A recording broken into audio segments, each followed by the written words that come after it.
얼마 전 한 20대 여대생이 자신의 출산 사실을 숨기기 위해 자신이 낳은 아이를 버려진 신생아로 허위 신고한 사건이 있었습니다.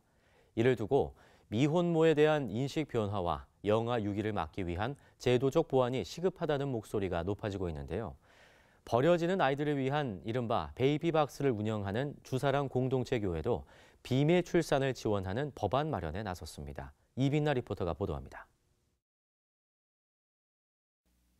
지난 30일 광주광역시의 한 아파트에서 버려진 신생아를 구조했다고 신고한 여대생이 아이의 친모로 밝혀지며 미혼모가 처한 현실을 적나라하게 보여줬습니다.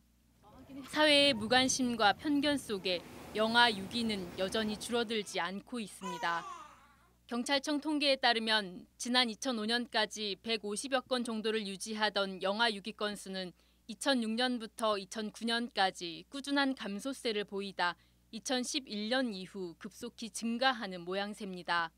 전문가들은 지난 2012년 8월 입양특례법이 시행되며 출생신고가 안 된 영아들이 보육원이나 입양기관으로 갈 수 없게 되자 영아 유기가 크게 증가한 것으로 보고 있습니다.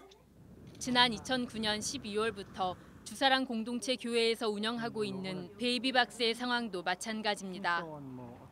지난 2011년 베이비박스에 보호된 영아 수는 총 37명으로 조사됐지만 2012년에는 이에 2배가 넘는 79명, 2013년도에는 무려 252명을 기록할 정도로 급격히 늘어났습니다. 지난해에도 여전히 200명이 넘는 영아들이 베이비박스를 찾아왔습니다. 2012년도 8월에 입양특례법이 시행이 되면서 한 달에 한두 명 정도 들어오던 아이가 20명 정도 들어오게 되었죠. 상황이 이렇자 주사랑 공동체 교회는 미혼모들이 출산을 숨기기 위해 영아를 유기하는 것을 막기 위한 방안으로 법안 마련에 나섰습니다. 주사랑 공동체 교회가 바른정당 오신환 의원과 함께 발의하려는 비밀 출산 및 임산부 지원에 관한 특별법은 임신 출산 사실을 은폐하려 하거나 아이를 양육할 수 없어 공경에 처한 임산부에게 국가에서 상담과 비밀 출산을 지원하는 법안입니다. 임산부의 자유롭고 안전한 출산 권리와 영아의 생명권 보장을 위한 취지로 마련됐습니다. 주사랑 공동체 교회 조태승 목사는 미혼모와 영아 유기 문제에 대한 한국 교회의 인식 전환과 지속적인 관심이 필요하다고 요청합니다.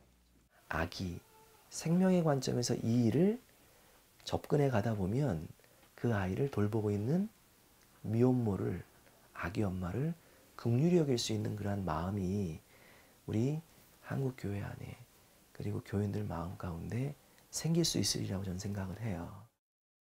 생명이 버려지는 현실을 막고 미혼모에 대한 대책을 세우는 촘촘한 법망 구축과 동시에 이들을 향한 한국 교회의 지원이 필요한 시점에 있습니다. CBS 뉴스 이빈나입니다.